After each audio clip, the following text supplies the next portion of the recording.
Let's, like yesterday, have an informal meeting where you feel free just to ask questions about the language, about the culture. So basically, we'll be able to help you understand and about anything that goes in your head about the Arabic language, about the culture. And also, let's just hear she speaks Arabic very well. She can talk about her experience going through the process learning Arabic, because learning a foreign language is not easy. It's really challenging. So basically, with perseverance, with hard work, with some goodwill, you'll be able to achieve your goals and learn that. Okay, guys? So basically, most of you, I think, know me, and I think thank you for the introduction that you took to me.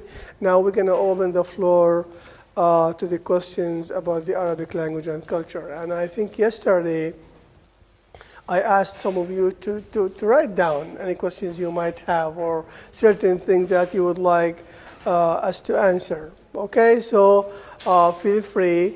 Don't be shy and don't be arrogant. Just please, anything comes to your head, you want to talk about it, just ask. It might be the best question you have ever asked.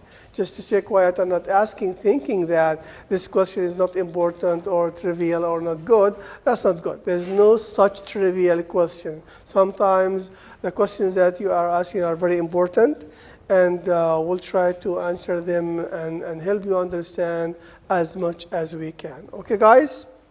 It's yours. تفضلوا. You know what تفضلوا mean? تفضل. تفضل يعني تفضل يعني please, يعني go ahead and ask and do something. Yes, yes. Oh, I know, well, which is good. That's okay. It's okay, but basically sometimes yesterday about people see how to pronounce this and how to say that and how to do this, or how to say this in Arabic and how to say this in Italian. Please, go ahead. Just basically, you're interested in learning Arabic. You signed for this course because you want to learn Arabic and Arabic language culture. Just basically anything that comes to your head, please, go ahead. If you don't have any questions or you're going to stay quiet, then thank you. We go home and we're done. It's up to you. So basically, you are the one. The class is student-centered. You are the one who's going to come with the questions, the activities. You know what I mean? The things that you need, not me. Okay? Yalla, let's go. تفضل. Yes, thank you. Your name, say your name so I can learn your names, and I like to use the letter Mikhail. Mikhail. See that yesterday, Mikhail told me his name and how you say it in Arabic. Mikhail. It's Mikhail in Arabic, which is very good. تفضل. How can we learn how to read without the graphic vowels? How could you learn how to read without the graphic vowels? It's very challenging. You know what I mean? You mean the short vowels. You know what I mean? In Arabic, the short vowels are very critical for the beginners. Because once you achieve like an intermediate level in any language, in Arabic, you start recognizing the words very fast without looking at the dhamma or fatha or kasra about the short vowels. Short vowels, they are in English, like I, O, U. The same thing in Italian. You have the short vowels. Now, at the beginning, yes, you need those, because without them, you will mispronounce the words. You don't understand their meanings. But once you start becoming familiar with these words, you start very fast recognizing the word and reading it fast. Here, my son now, he is second grade, and he is trying to learn Arabic, to read.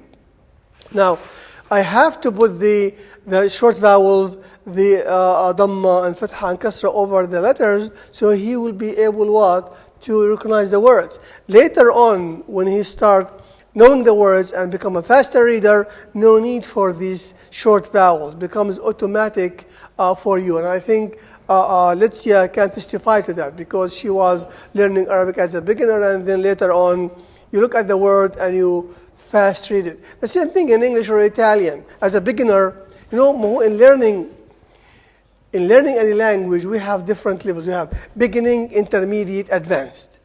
And even the beginning level, we divide it into beginning, intermediate, beginning, advanced. Beginning, intermediate. So basically, as you move from the beginning level to a higher level, like intermediate, you become a good reader. So basically, you don't need those vowels. But at the beginning, you guys, all of you, at the beginning level. You are just starting the alphabet. I don't think you are able to read. So basically, Dr. Lezione start teaching you how to read after you know the alphabet, putting the words together, then you need to be able to put those short vowels over the letters, so you'll be able to read that. Okay? أكيد مثلا نحن درسنا صعيد جميل Yes. كبير Yes. وبدأنا وكتبنا بدون الفتحة.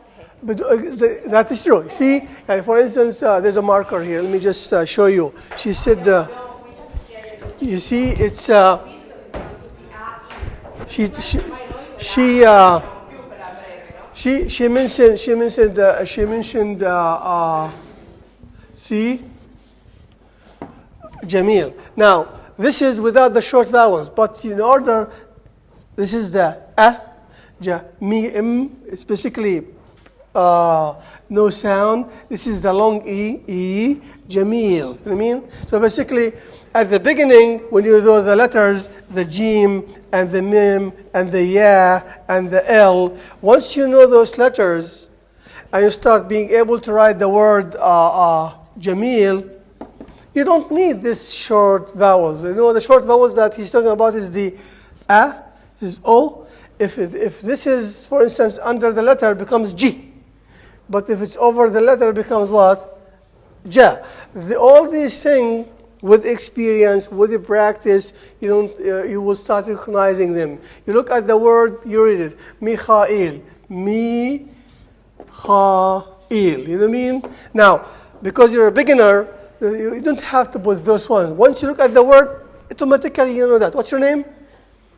Julia. Julia Robert. Julia. See, Julia. But basically fast.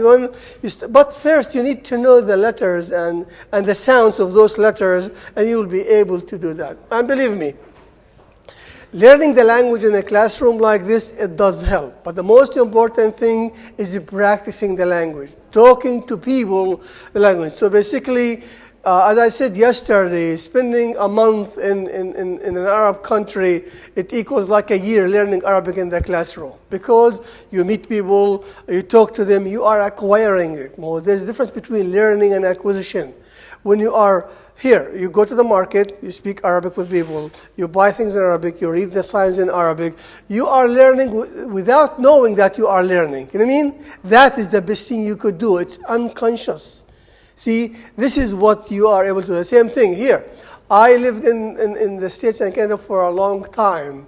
It took me 10 years to start thinking and dreaming in English. It takes a long time. Once you start thinking in the language that you're learning and dreaming it, congratulations, you achieved really a high level of that language. Because right now, most of you think in Italian. See, even if you learn French or you learn Arabic or any other language, once you want to write something, you think in your native language and you translate that and you just write it in English or in Arabic. But with the practice and experience, the more you read, the more you listen to, the more you practice, talk to people, language becomes automatic. And your brain start even storing this information in your head. The right hemisphere and the left hemisphere.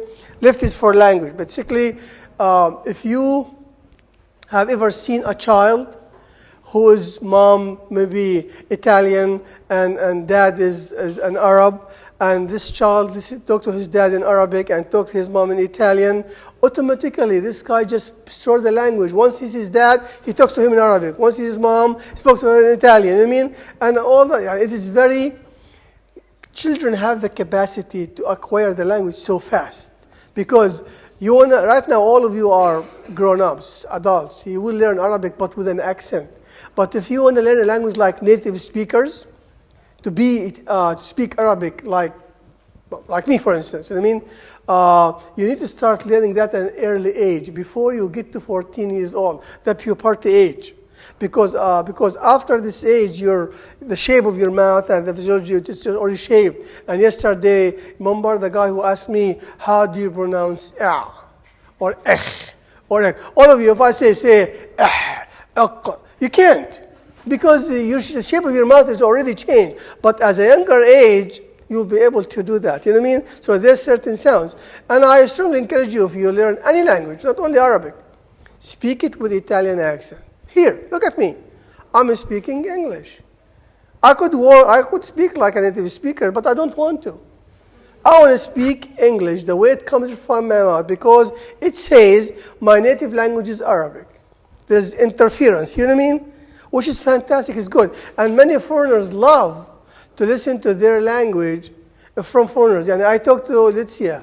Now, it's so interesting while she's talking to me in Arabic. I know she's Italian. She has been learning Arabic. So I listen carefully how she pronounces and say things. It's like cute, you know what I mean? Different from when I say as a native speaker, which is totally acceptable, totally fine. And keep in mind, when you speak in a foreign language, the most important thing is what? Comprehension, intelligibility. As long as people understand what you're talking about, that's fine. That's a message. If you say, for instance, here in English, sometimes this is. In English, we say table, but many non-natives they say table. So table or table, we understand what you're talking about, see? But if you want to be like a native speaker, you say table, that's fine. Here, for instance, Julia, right? Or some people say Julie. So basically, and I know they talk about Julia, that's why. But pronunciation, as long as it is accurate and people know what you're talking about when they listen to you, fantastic. I have been having a conversation with Dr. Lezione for like an hour. And I speak English, she speaks in Arabic. And I didn't have any problem understanding what she's talking about, even though she's speaking Arabic with an Italian accent. No problem whatsoever. So basically, you don't get discouraged. You don't have to say, oh, I have to speak like an Arab or like learning Arabic. No, that is totally not necessary. Okay?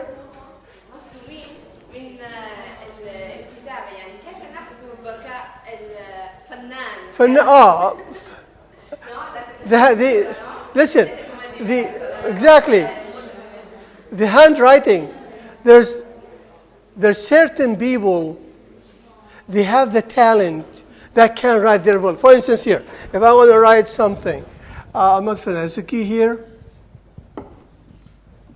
I think let's just going to read that.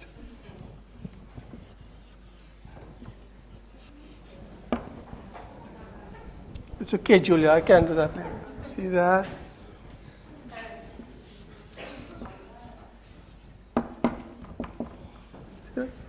Read, Joe.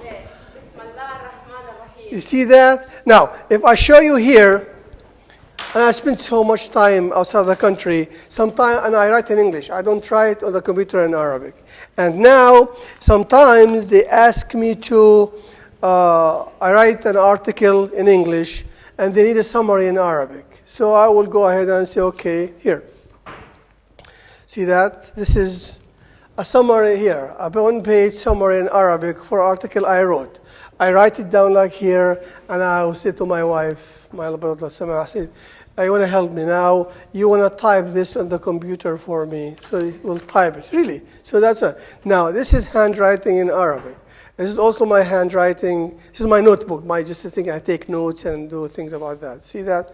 It's show you. This is Arabic, mostly English, but basically show you how. This is my to-do list. Sometimes I think in English. Do you know that when I spend so much time in the States and Canada, almost start forgetting my Arabic language? It comes back fast. Once you move back to your country and start coming, the words are coming from long-term memory into your head, and you start using them, and sometimes you start finding the right words. But it needs time. Not now at the university where I teach, it's a Palestine Arab country. I speak in English all the meetings because I feel more comfortable because it's my academic language. But if I want to meet like with my mom or my friends, I speak colloquial Palestinian Arabic, you know what I mean? The dialect that people understand. So basically, you don't have to worry. Your brain, the way God designed it in a way to store the information, the language in it, and you have access to it in a very fast way. And yesterday, as you remember, we talked about the multiple intelligence theory, where we talked about some people have linguistic intelligence, which means they are able to learn languages faster than others. Some people are so smart in physics, chemistry, biology, medical, but sometimes they can't learn a foreign language. That's okay, but some people don't have the ability to learn a foreign language. And believe me, as we said yesterday too, when you have good command in your Italian language, if you're strong in that, it will help you learn a foreign language. Because as you remember, we talked about languages have a universal characteristics or things that among them. So this will help you transfer, especially positive transfer, sounds or words or whatever from your language to the other language. Now, you're Italians. It's much easier for you to learn English than Arabic. Because the Indo-European languages, Italian, Spanish, French, English, they have the same mom and dad, basically sisters and brothers. You transfer words. Here, I told you the first day I came here on Monday, Dr. Simon took me to a conference, and the conference is in what? In Italian. The first time I come to Italy, first time I hear people saying Italian. And I sat among the audience, and the people are talking. And I understood most of the presentation, because when he says student, radical, when you say university, you know what I mean? I start really, because of what? Because of my English, I start connecting and getting the gist from what he's talking about, see? Whereas in Arabic it's different. If right now we start speaking Arabic, you have no clue, because there's no similarities in words. Languages borrow from each other. I mean, look for Spanish. Spanish is half English, half Arabic.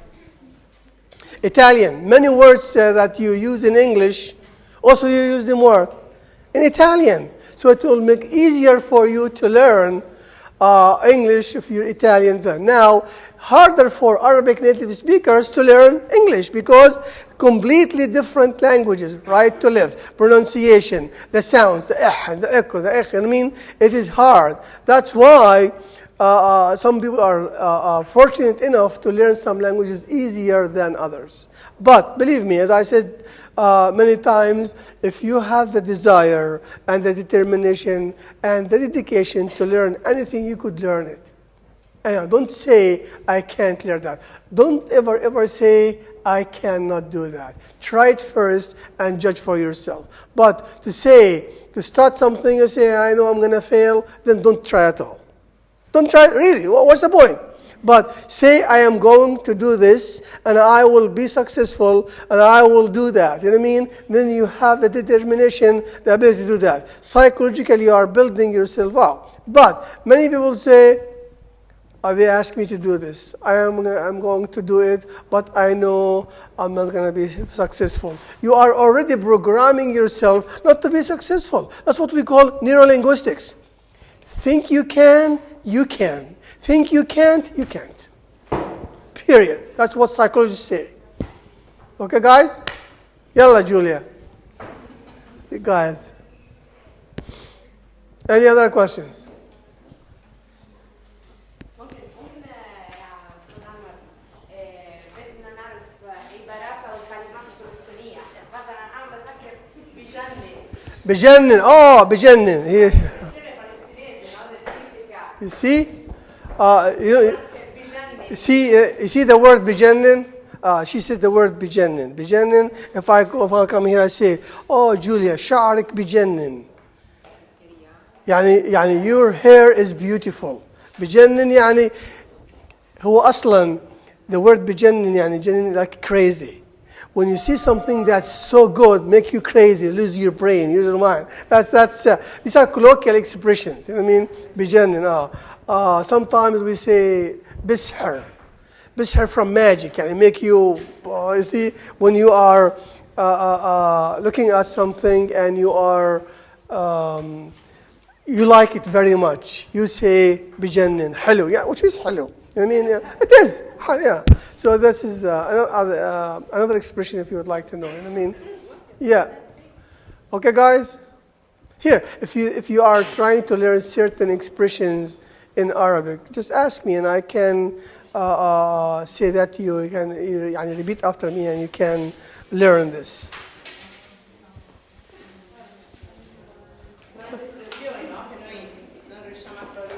Hello, guys.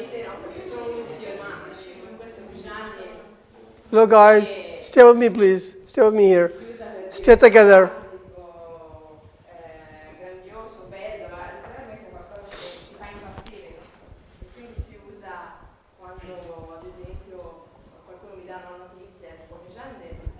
Yeah. And especially for the girls, you see a nice dress, you say, oh, بجنن, حلو يعني, I'm going to buy it. Or أصلا بجنن. Here, let's talk about gender issues here. Mostly girls use these words. I mean, I don't think a guy will say if he sees a suit or a pen or something called oh بجنن. It's but mostly girls when they say nice hair or nice dress or nice shirt. Oh my goodness, that's بجنن يعني حلو. You see, this is to understand how people talk. I mean, men and women, certain expressions they use in talking about certain things. تفضلوا. Yes, please. تفضلي. Actually told us that the best way to communicate is to talk with people, so Practice. languages. But how can we do so with the Fusha when there are so many dialects? So when you talk with people, they don't talk classical Arabic, they talk like in local language. Listen. That's true. Likewise. Now, you will. We have so many Arab countries, and each Arab country has its own colloquial dialect. Now, I'll give, for instance, at Birzeit, at my university, we have international students. Every year, 40 to 60 students come from different countries. They come to learn Arabic. Now, they're living there for like a year. Now, they're learning both standard and colloquial. When you live in the country, you are interacting with people and learning the colloquial variety. And in the classroom, you are also learning the standard variety. So basically, you're learning both. Now, it depends on your goal. What's your goal from learning the Arabic language or any language? Is it your goal to read standard Arabic in magazines, in journals, or listening to the TV and understanding, or your goal is to use the colloquial variety to communicate with the people? Now, the colloquial variety is different from one country to the other. I'll tell you something. The first time I met a Tunisian in the States, in New York, at the university, first time, he was talking to me and he said, لبس لك. I didn't understand what he's talking about. And his name is Salah. Another Tunisian girl, she used to call him Slih. I said, what is she talking about? See? Now, later on when I asked him, Slih, what do you say? He said, when you say, لبس لك, يعني he telling me, لا بأس عليك. See, in Palestinian Arabic we say, لا يعني كيف حالك؟ لا بأس عليك. هم they say لبس لك. You know why? Algeria, Tunisia, Morocco, those countries, they heavily influenced by the French language. And that's why their pronunciation and the language different. It is, I have a lot of fun and I enjoy myself when I listen to people from Tunisia or Algeria or Morocco speaking Arabic, because it's different from the Palestinian or Jordanian. If you are in Egypt or listening to an Egyptian person say, Gemil. You see? So basically, it depends. Now, the good news is if you learn standard Arabic, everybody, if you, for instance, you come to me and you say, كيف حالك دكتور أنور? I understand that. You say, كيف حالك? How are you? And in colloquial, كيف الحال? مرحبا. I understand that. So basically, most people understand the classical standard dialect. But the colloquial one, it depends on the country that you are living in. So your goal is the most important thing. Which one you will learn in? Both first. And for me, for instance, right now, the international students who are now at Progetto University from like 40 countries who come and learn Arabic, that's so good. Sometimes they are living for a year and they are learning inside the classroom and outside the classroom. Fantastic. Inside the classroom, formally from the teacher. Now on campus, when they sit with their friends, they talk in Arabic. When they go home to the street, they talk in Arabic, colloquial. So by end of the year, by the way, some people say you need 67 weeks, intensive 67 weeks to learn Arabic. Russian, but other languages maybe 45, 30 weeks. But again, it depends on your. Look at me. I liked English from when I was a baby. And yesterday, I told the students who were here, I'll give you €1 for this. It's okay. And I'll buy one. No paper. It's okay here. I used to sit when I was 5 years old, 6 years old. Before I started learning English, I used to sit in my room. One or two? Two? One? It's one? Basically, I used to sit in my room and I just started doing like this.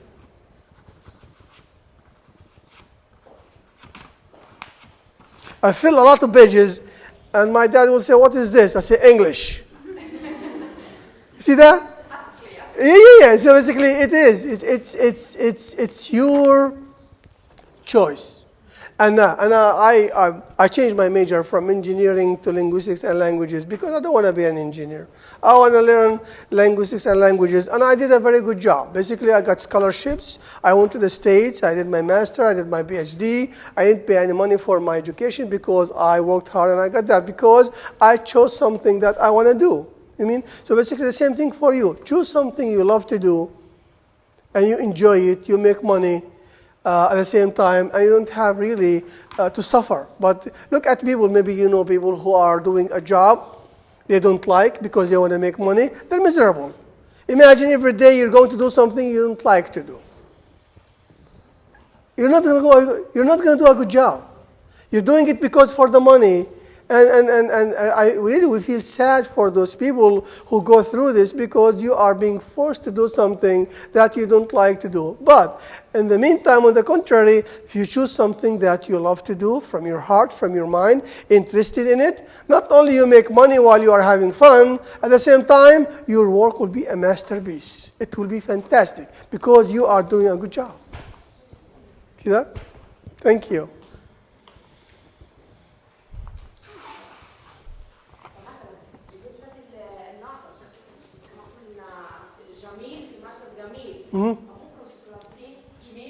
جميل لا جميل اصلا هو حلو اصلا مو حلو هي colloquial حلو or حلوه but don't say that يعني I have a friend from England who was visiting Palestine and we were talking and we were doing something and he said حلوه.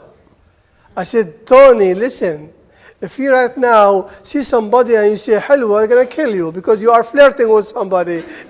So you see, yeah, because we say hello for girls, you know what I mean? So you have to be careful how do you say that, you know what I mean? You're complimenting something, you are talking about somebody, but you have to be very careful, guys, there, in using those expressions. So sometimes you say something happened, you say the word in everything, jamil, which means yani good. Hello, that's fine. Hello, good job, whatever. But these are certain expressions. And many people in Palestine use colloquial, not the... الكاف. What do you mean? الكاف. It depends, even within the same country. Here, if I understood correctly. Sometimes in certain areas, I meet Julia and I say, كيف حالك? In some areas they say, كيف حالك? You see, different dialects from wherever you go, it depends. You see, the same thing if, I'm sure in Italian, also the pronunciation of certain things is different from one place to the other. But basically, the most important thing, you understood what the person is saying. So, كيف حالك, ولا كيف حالك, ولا how are you, ولا howdy.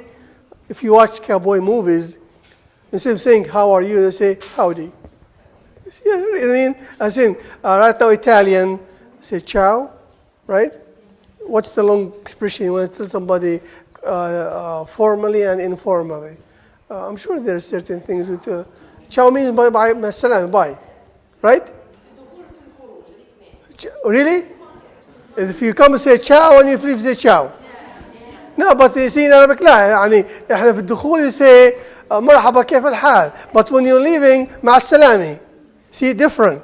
It's not everything ciao. It is. Ciao, ciao. See? And believe me, you remind me with recently, I watch, I have Netflix, and I watched, and I love the song. I have to go to YouTube, and I know it's Italian or Spanish. I have to go to YouTube and see the translation, and the meanings are so good. Did you hear about the Bella Ciao, the song? I love this song. Even my kids say, Papa, put it on the TV. They sing it. I watched the whole season, and we're watching the other one. And then every time at the beginning of the movie, they sing the song, and I love the guys when they start singing together, Bella Ciao, Bella Ciao. And when I don't understand the meaning of the words, but I went to YouTube and Googled that, and then they give you the words in English, and it's Italian. Yes. See that? And I say the meaning of the words is so good. It is basically it's touching. You know what I mean? So and by the way, speaking of the Italian culture, I love Andrea Bocelli. I listen to him wherever I go. It's really all his things. I love his voice. I don't understand some of the things that he says, but I just go with the flow and I understand. Sometimes if I want to understand something, I go to YouTube and then I get the meaning of those words. Okay, Bella Ciao, Bella Ciao. What does Bella Ciao mean? مع السلامة. مع السلامة. حلوة. Okay, guys, let's go. Yalla. See? What does yalla mean? Yalla. Come on. Yeah, fantastic. See, come on. Yalla. Good. See? Yalla. What does khalas? Finito. Khala. Finito. Which means يعني ايش? خلاص. احنا ما خلصش. Not finito. Not yet. And we just started. We need yalla.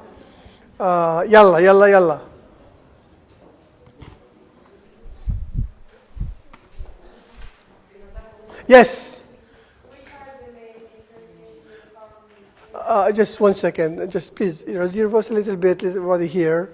The main differences you're following the American culture The main differences. from your culture, from your background. Oh, I mean, between Italian culture and ours. In your country and the American culture. Oh, there's a lot of differences. You see,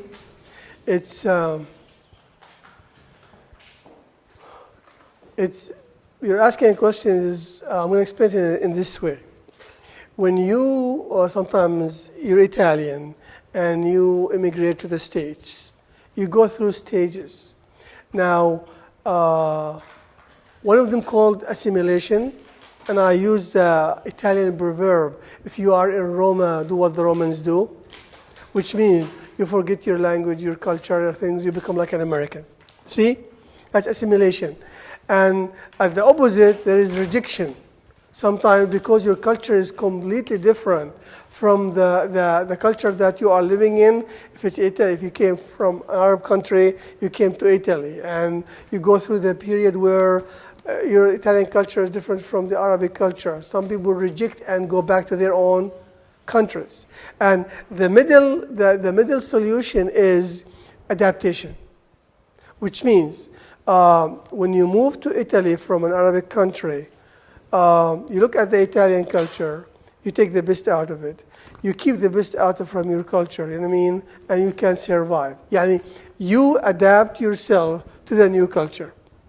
Many differences, but you try to accommodate things in order to survive. Otherwise, either you reject or you assimilate. It's up to you. I mean, you choose that. That's why many people sometimes and I use the salad bowl and the melting pot metaphor. Salad bowl is basically like in Canada. In Canada, we have many cultures, many languages there, and they maintain their languages and they maintain their cultures. The salad bowl. You could see in Canada the Italians, the Greek, the Sri Lankan, the Pakistan, the Indians, and the government encourages those people to keep their language, their culture, because they consider diversity as a strength. Sometimes people say in the States, melting pot. Melting pot, basically, if you come to America, you have to become an American. You have to assimilate. We don't have a salad bowl. We take all the salad, put it in the blender, and comes that liquid in one thing. No tomato, no lettuce, no whatever, but basically what? See? But the most important thing is what? Is to adapt. Keep the best from your culture and also maintain the best from the other culture and adjust yourself to live in a comfortable, without being harassed or being problematic. You understand? So there's a complete differences between Arab culture and American culture in so many ways.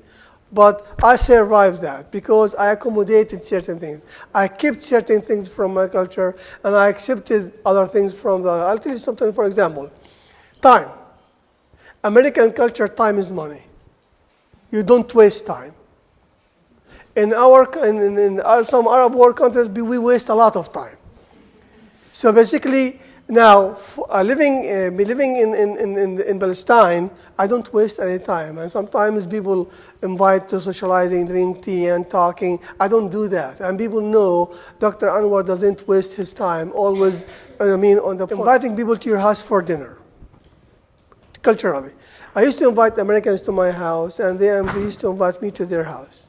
When I invite them to my house for dinner, and I heard these comments from my professors in the States and my friends, wow, they're making a food for an army. Because we're very generous, we make a lot of food. Onto the table, like the Italian.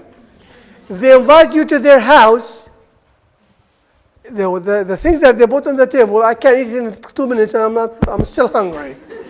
And people, you will say, they're stingy. But that's their culture. They don't put a lot of food. And they say about Arabs, they waste a lot of food. You know what I mean? So again, another thing also, I learned that by the hard way. Invite friends to your house, and you say, "Tfaddaloo." And sometimes they say, "No, thank you." No, thank you means no, thank you. You don't repeat that in American culture, even if you're dying of hunger or thirst. But in Italian and Arab culture, no, you have to eat. And they take the food and put it in your hands and your bowl because it's culturally. Some lazim, you see, in certain culture, that's it. You don't repeat the request. Would you like some tea or some coffee when you come to my house? Either you say, yes, please, or say, no, thank you. Don't wait for me to repeat my request. See? Now, this is different. Now, in my friends in Palestine, they know I don't repeat. Even though it's in our culture that we repeat, I don't repeat that. Would you like something? No, thank you, no, thank you, no, thank you. Even my wife or my kid or what. Well, everybody, that's it. I don't repeat that. Because we expect each other to be honest with each other. Okay, Julia came to my house, would like something to drink. If she wants something to drink, she should say, yes, please, I would like something to drink. If she doesn't want that, that's fine. But don't wait for people to keep saying, not only that, sometimes you swear you have to drink and you have. Maybe the person doesn't like to drink. Maybe he's not hungry. He's not thirsty. You want to force him to drink, to eat, which is not khalas. Leave people at ease. Let them choose what they want rather than forcing them or start swearing and being all of stuff. I mean, it's cultural different habits. Thank you. Okay? تفضلي. شوية ها؟ How do I like to live in my country?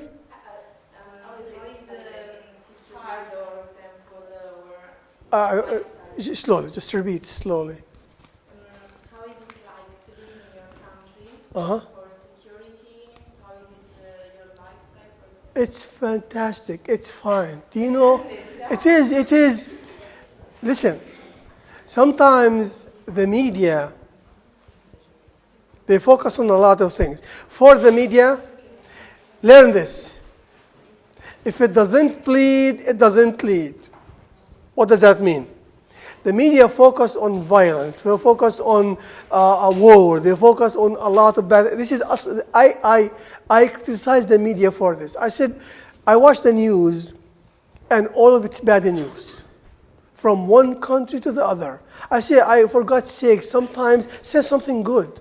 Something happened somewhere. Somebody did something good for someone. You know what I mean? So what we see in the media, they forget everything is going well, and they focus on what? The problems that they have. So people who are not living there, this is what they hear about what people in Jerusalem or Ramallah or our cousin know. Oh, poor people, they don't eat, they are occupied. People are very happy. And believe me, people are strong, have strong will. They want to live. You can't just give up and say, okay, the situation is bad, I'm not going to just live, I'm going to die. No, people get married, people have weddings, people graduate, people socialize, people travel. Yes, it is harder than living in Italy or in England, whatever, but people, remember, adapt. You move on. Here, I never in my life expected to go back and live again in Palestine. Never. But I did. Do you know that I am much happier living in Palestine than living in Canada or the States? I'm Canadian. I mean, I traveled there. But life there, it's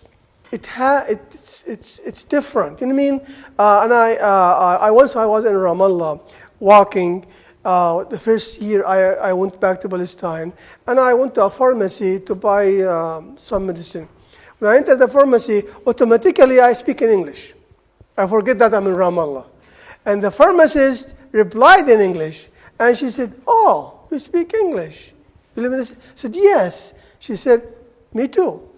We started talking. She lived in New York. I lived in Arizona. She said, "Why did you come? Why did you come back?" I said, "Well, I'm going to ask you, why did you come back?" She said, "When I came back, I was drunk." She was kidding. No, she said, "Listen, you asked me why did I come back?" She said, "People there, no social lives. You eat, you go to work, you sleep, you get up in the morning, you get ready, you go to work, you come in the evening, you just eat, your wife working, you are working, she has a car, you have a car, you have the weekend." It is routine. It is killing. You know what I mean? But whereas right now she's in Palestine, she said, "I can go visit my mom anytime I want. I can visit friends. I can go sit anywhere." It's a more active life. You know what I mean? Right now, sometimes you live in a neighborhood, you don't know who's living near your door whatsoever. That's your house. This is your house. So, howdy, how are you? No communication, no talking whatsoever. It's like everybody's an island by himself or herself. Whereas Italians are very social, right? You're just very, but you didn't treat me nice when I came the first on Sunday, because I'll tell you my story. I had the worst, the first time I come to Italy. And once I got to the Giugno airport, and when I got out, I want to go to take the train, the nightmare started. I want to go to the train station, I want to buy a ticket, so I can come to, I used to say Arezzo, it's Arezzo, and I start asking people, and nobody speaks English. Nobody understands anything. Machines in Italian. I said, what did I do to myself? Why am I here? And some people, con artists, thieves, saw me. Someone came to me. He wants to help me, and I don't know him. And the police came, and they kicked him out. And then I walked by myself to go and buy a certain thing, and he came back with a lady, the thief. And I don't know anything. I'm dying for help. The lady speaks a little bit of English. She said, "What do you want?" I said, "I want to buy a ticket to go from here to Arezzo." She started helping me. And I thought, she's a nice person. She wants to help me. But And even she put the money in the machine to buy the tickets for me. I said, how much you paid? And she said, I paid 31 euros. I said, I don't have any euros. I gave her like maybe $50. She said, $50 to 30 euros, maybe I need more. I said, okay, I don't have any other change. I have 500 euros together, 500 in my bucket. I took 500 and we started to a store to give me change. Nobody accepted the 500. I said, I want to buy something. No. And finally, I said, okay, there's money exchange at the station, $100. And if you convert that to euros, it's like 100 euro will, 100 euro, maybe it's $115. And the guy, in order to break the 500 euros, I gave it to him, and he said, you have, for $100, you have to pay 129 euros. He took $50 extra, rip off. See how they take advantage of that. And I said, okay. After all this, after this deal, they bought me cheap tickets, and I need an express train to come in fast. Looking for the train, nobody speaks English. Go fast. It's just I spent like 4 hours at the train station. I arrived here at 9 o'clock in the evening on Sunday. I am fasting. I didn't eat anything. So when I arrived at the hotel or the place that I'm going to stay, it's closed. Knock on the door, nobody's answering the phone. I'm homeless outside. Ring all the bells on the building, and somebody at the end opened the door, and she came. I said, okay, it's like a bread and breakfast house. I put my stuff at 9 o'clock. I said, I am dying of hunger. I'm fasting. It's 9 o'clock. I have been fasting for the last 20 hours. I need to eat something. Is there a place I can go and eat? She said, oh, there's a lady at the end of the road. There's a restaurant. You might find something to eat. And I walked by myself, exhausted, tired. The lady I walked into this, it's like it's her house. I'm making part of it like a restaurant. I said, I want to eat something. Do you have food? She said, no, we don't have anything. I said, make me something. It's okay. She made me a salad with a piece of bread, and I paid 15 euros for a salad and a piece of bread. Yeah, you see that? I said, this is my first experience coming to Italy. I called my wife. She said, how you doing? I said, I hope I didn't come, because really, so far, see how you come, you go through all of these things. It's really hard. You go through all of that. But I know Italians are very generous. Italians are very hospitable, but not to me. I don't know why. Why did you treat me like that? I'm a nice guy, you see. But anyhow, it's basically, see, this is my first encounter with Italian culture, and it was not good. So hopefully it will change. It will become better than that. Okay? Anyhow, I'm here already. See, the week went so fast. I came Sunday. I'm leaving tomorrow at 1 o'clock. Hopefully someone will help me at the train station to show me which train to take. I don't want to go somewhere else. I mean, the train number and everything to go to Rome. And in Rome, I'm going to find the train to go to the airport, hopefully. And when I go home, start reflecting back on my visit. Hopefully I will have good memories. See? Anyhow. تفضل اسألني.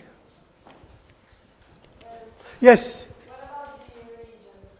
What about the religion? تفضلي. I am Muslim, yes. I am a practicing Muslim. I pray 5 times a day. I fast. I'm a nice guy. I am honest. I really, I am everything that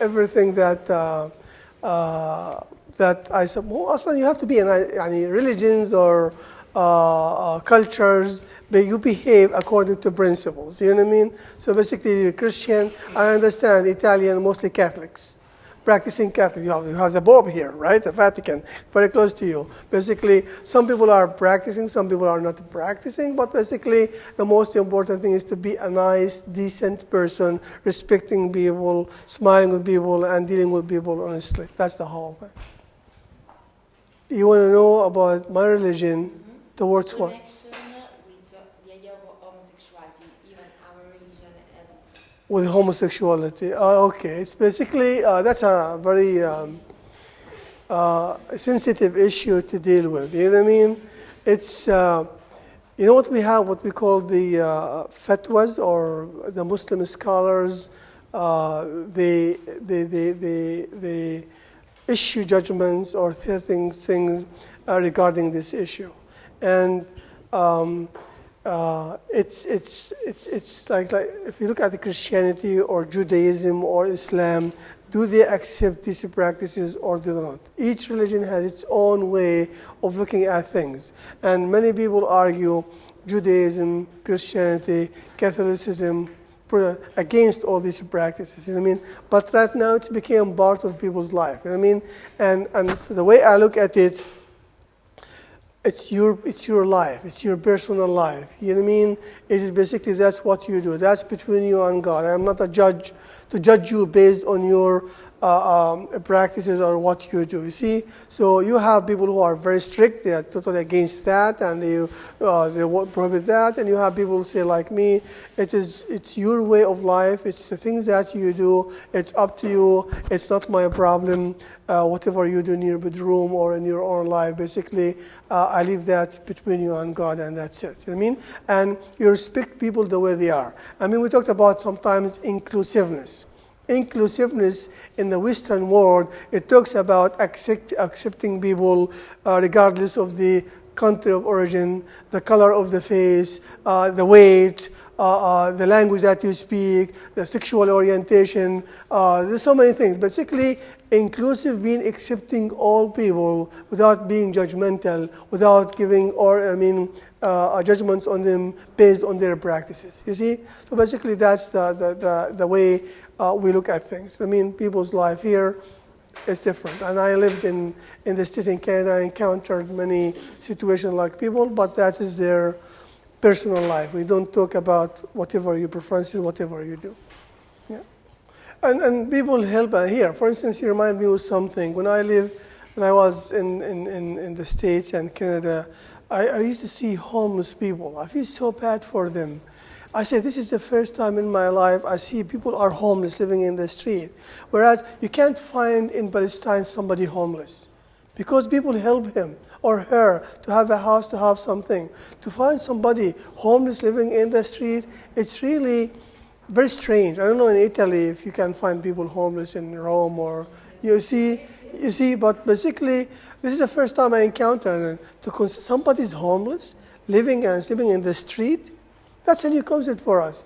Whereas, for instance, in Palestine, in Ramallah, never see somebody, because people will give him a shack or something to live in and support him and help with each other. Basically, see culturally how people support and help each other.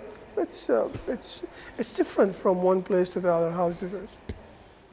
Here, listen to this question: do women in Palestine have the same rights like men? Even more? Yes. Me. You see, you hear about the news about women's abused or not abused. Women, Aslan, they rule the households. Really. They are in charge. And they're so strong and powerful. I always say, many men without their wives, they can't do anything. They are the one who is really holding the house and the finances and all the work and stuff. They're more rational and take care of the children. So basically, they have rights. Now we are living in the 21st century. Women are not ignorant anymore. They know their rights and they know what they do, really. So they are strong. And no one can force his daughter to marry if she doesn't want to marry. No, you know what I mean? There's no more arranged marriages. Basically, you have the final decisions that what you want to study, what you want to marry, or you don't want to marry, what do you want to do. Basically, that is, the society supports that, you know what I mean? And they don't live in unacceptable relationships or whatever. That's it. And by the way, also, once you get married, it's for life. That's it. It's basically you can't, you are devoted to your family, to your to the household, to your wife and to your kids, and family is very important in Palestine. And so women they go to school like you. Sometimes they wear clothes like you, and even more modern than this. Come to Birzeit and see people who are wearing scarf, people wearing who are the jilbab, or people who are wearing jeans, and people who wear makeup or with the hair. Basically, you decide. Nobody can force you to do anything to do. Basically, it's your choice. You choose what to do. Yeah. Yes. I was thinking about the Italian names in Arabic. If I want to pronounce an Italian name, how can I possibly do that? Give me an Italian. Give me an Italian name. Here, for instance, Michael. Huh? Mikhail. What's your name? Anna. Huh? Anna. Spell that for me. How do you write it?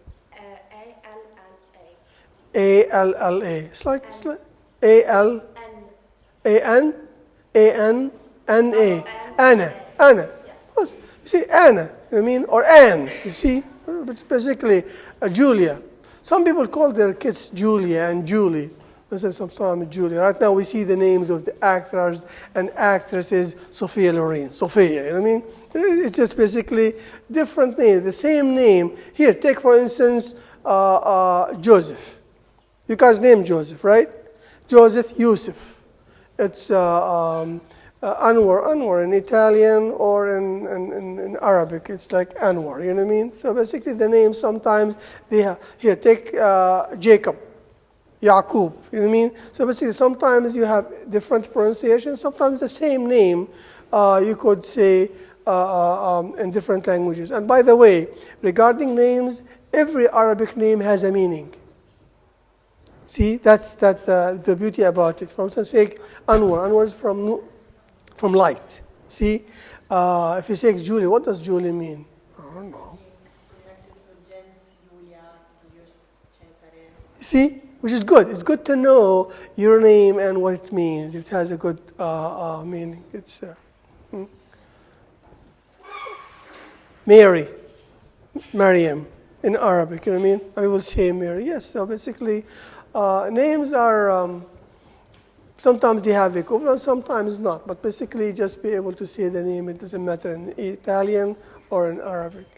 ومرات عندنا اسماء صعب الناطق بالعربية بيسموه فرانشيسكو أو Francesco, yes. بالعربية فرانسيسكو. That's it. That's it. The same here. I was communicating with my colleagues here at Lezione University, and they send me the emails, names, and I say, I need to learn how to pronounce their names when I meet them. For instance, one of them names Anne, I say Anne Skoisman, and then I say, no, it's Anne Skoisman. See? And then I receive a mail from Simona. I say, Simone is a man, Simona is a girl. You know what I mean? So you start figuring out. And then Francisco, Francisca. That's what I say. And you say the Francesco. You know what I mean? And I say, listen, I don't know if in Italian it's the same thing like other languages. Sometimes it's insulting to mispronounce somebody's name or to say it in a different way. That's why if you're not sure, you ask. How do you want me to call you? How do you pronounce your name? So I want to pronounce your name correctly out of respect.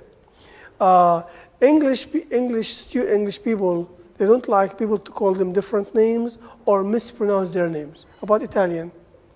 If I call Julia, Julie, it's okay? Whatever.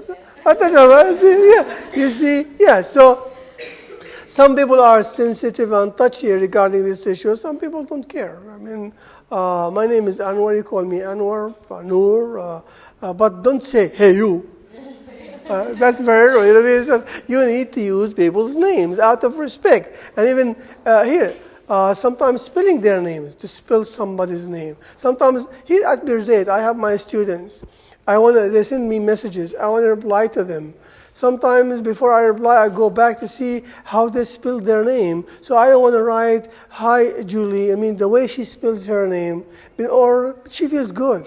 But if she spells her name Julie, G-U-L-I-E, and I say G-U-L-Y, so why did he misspell my name? And he doesn't care about that. See, these are personal issues. They are small things, but they make a difference. You need to know how to pronounce people's names, how to write people's names. It's just basically out of respect. They feel good. I mean, how many of you sometimes when somebody call you a different name, you feel bad? Hey, my name is not.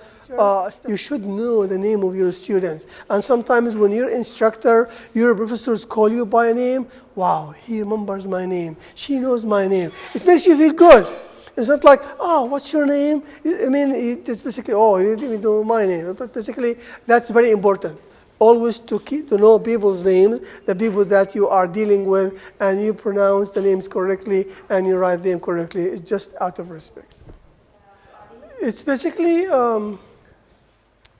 for instance, here. If I understood your question correctly, sometimes my name is Hanwar. Now, some people will call me Dr. Hanwar. Friends of mine, they call me F.O.R.w.A.R.D, the father of Obey. You see? See, sometimes people like, if you are married and you have children, for instance, Julia. Julia is married, and here, what do you want to name your son, inshallah, when you have a baby, when you get married? What do you want to name him? A baby. Thomas. And in our culture, they will say, Tomaso, the mother of Tomaso. You know what I mean? It's out of respect. But in many cases, we call people by their names. And even when I communicate with people, I don't call people to call me Dr. Hanwar, Professor Hanwar, just Hanwar, you know what I mean? In emails, make it informal rather than formal. The same thing here. When I talk to my wife, I call her by her name. I don't have to say, Sama. My wife's name is Sama. Sometimes even my friends, Dr. Hassan or Dr. Musa or whatever, just basically you call them by first names rather than Abu. But there's some traditions that Abu, I mean, it's okay. I mean, some people like that because like respecting you. He's a man now, he has a son, and he's Abu Thomas or Thomas, I mean, whatever. But it's not a big difference. Kulthum. She knows Kulthum because she's a singer. She thinks Kulthum also, it's a name Kulthum. She's not, it's an Egyptian singer. You like her, don't you? Listen to Kulthum. Okay, guys. Please. Any questions, any things you want to ask me about? Yes, تفضلي.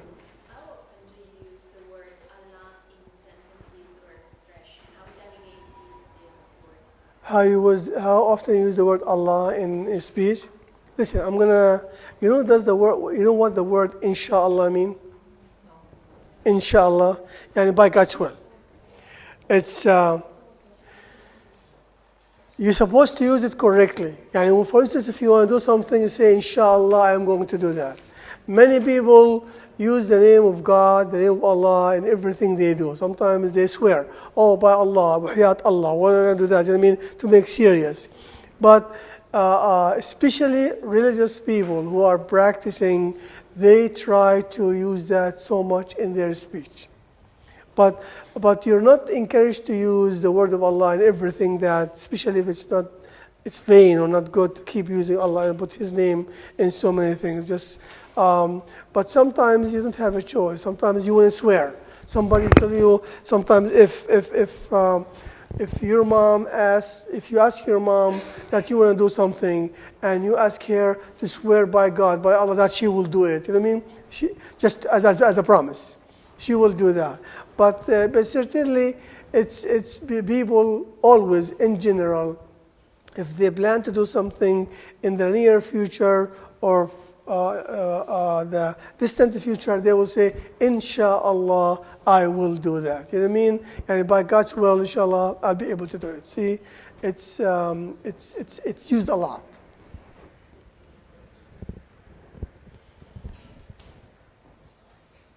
تعبانين. You know what's تعبانين? تعباني. تعبانين يعني tired. You want to go to her? أنتم مش تعبانين. You are not tired, are you? Huh? Yes or no? Talk to me. No. Julia? تعباني? No, alhamdulillah, مش تعباني. Good, see that? Yes. Good. Awake يعني احنا. تفضلي. Good. What's your name? Zainab. Arabic name. Zainab. You speak Arabic, yeah, Zainab? You do. And your nationality originally? half Egyptian, half Lebanese. Fantastic, yeah, Zainab. And I think you remind me with Hanan yesterday. She is, you know Hanan. Hanan from Morocco. Yes, I met with her today for an hour. Listen, don't ever believe what you hear from the first time. You need to investigate. And always take the initiative. You know, don't wait for things to happen. And today I had a discussion with Hanan in the library, like for an hour, talking about the same issue. And she said, I don't defend my culture. I don't defend who I am. I just behave the way I want to behave. So actions speak louder than words. People look at Zainab. Zainab is honest. Zainab is nice. Zainab is good. Zainab is hardworking. Zainab is respectful. You send a message to people without saying anything. When you start defending matters, you don't see, but basically don't. Many people, they spread stereotypes and spread certain things, yeah, Zainab, but without knowledge, you know what I mean, and damage. But basically, you guys as educated people, you know what is right and what is wrong. You know what I mean? And when you see something, you can say, wow, I support that. When you see something not acceptable, I don't support that. You have a brain. God gave you a brain. Allah gave you a brain that you could use in order to make the final judgment decision about what you are. So always take the initiative in a good way, I mean, to show the people the good intentions that you have. Yeah, Zainab is a good name. Zainab is one of our prophets' name. I mean, I think your parents chose a good name for you. You like your name? Fantastic, excellent. See, yeah, excellent. So you speak good Arabic from mom and dad. Lebanese Arabic or Egyptian Arabic? Both. Lebanese more from your dad, right? Or your mom? I know that because you talk about your mom a lot. Yeah, Lebanese. I think both Lebanese dialect and Egyptian dialect are good dialects. You know what I mean? And I like the Lebanese dialect. It's really, it's so soft. It's so good. You know what I mean? The Syrian Lebanese dialect and the Syrian Lebanese food too. الدجاج المحشي الفراخ المحشية. It's good. That's good. Thank you for like that. تفضل يا جماعة يلا. احنا معزومين على فراخ محشية. By the way, the food here is still not good. I don't know what to eat. There's no restaurant. No pizza. Well, just really, you go to the Rizzo downtown, you don't know what to buy to eat. No. Whereas if you have some other, in London, you can find in one street like 15, 20 restaurants, Lebanese food, Italian food, Mexican food, whatever. But here, you guys don't eat. What do you do? Huh? We have friends. You have friends. ناكل في البيت. ناكل في البيت. No, dove andiamo a casa, siamo un po' più tradizionali delle città. You don't eat at restaurants, you eat at the house only. Right? Poor foreigners, when they come, they don't know what to eat. Every day I go to the store, I say, nothing. What am I going to buy? I don't like fast food. Like, you need good food. I mean, at home, we cook a lot of Italian. We make pizza, spaghetti, rigatoni, food. Oh, really, at home, I know how to cook all of these things. I learned them when I was living in the States. I mean, but here you go to a restaurant. I wish I can find an Italian restaurant. Italian restaurants in other countries are fantastic. The Olive Garden in the States and Canada. You go there, the spaghetti, the garlic food, the garlic bread and everything. Here you can't find anything. You're in Italy, you can't find Italian food.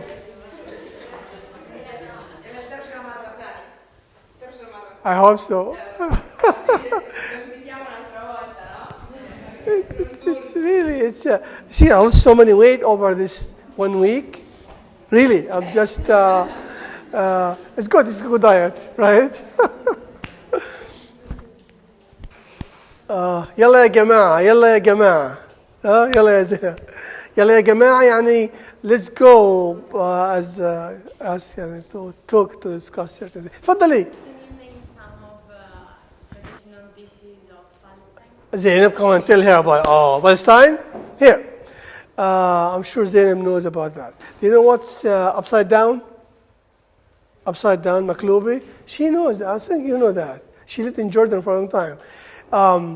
Upside down, it's basically when you cook, you can make it in so many things.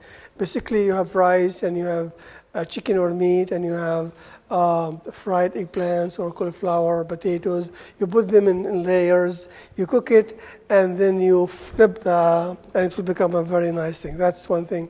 Mansaf, chicken, stuffed chicken, grape leaves. Zainab, you like that? I mean, squat. It's just basically, it's very, make me hungry now. Thinking about food. And I'm sure in Italy there are some Middle Eastern restaurants where you can go and eat. But Arezzo is a small town. You don't have so many diverse restaurants. There is no. It's so small, yeah, but you can't find like a Mexican restaurant, Italian restaurant, Middle Eastern restaurant where you go and eat. Nothing. No. You guys eat at home. You cook at home, you eat at home, and that's it. People, when they come visit your country, and I have friends who came visited, and they said, the only thing stinks when we go to is food. We can't find anything to eat. What are the best places to visit? Oh, you guys, you're Catholics, you come and visit Bethlehem. You go visit Jericho. I mean, Bethlehem is a church or nativity. You visit Jerusalem, you know what I mean? There's so many good places to visit. You know what I mean? Every year, so many tourists come to Palestine, especially at Christmas time, to spend in Bethlehem, and they go also to Jericho, the oldest city in the world by now, okay, and then Ramallah, Nablus. There are so many good places to visit. I mean, I'm sure when you come, they will give you the list of the things that you need to visit, but most people go to Bethlehem, Jerusalem, Ramallah, Jericho. These are the cities, and I think Lezione visited those. She came to Jerusalem and Bethlehem and all those places.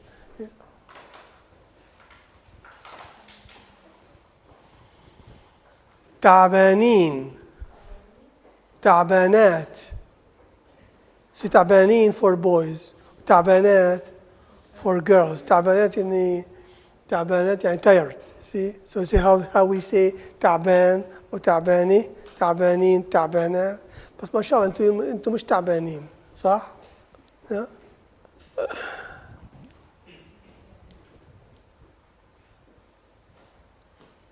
Please, guys. Question?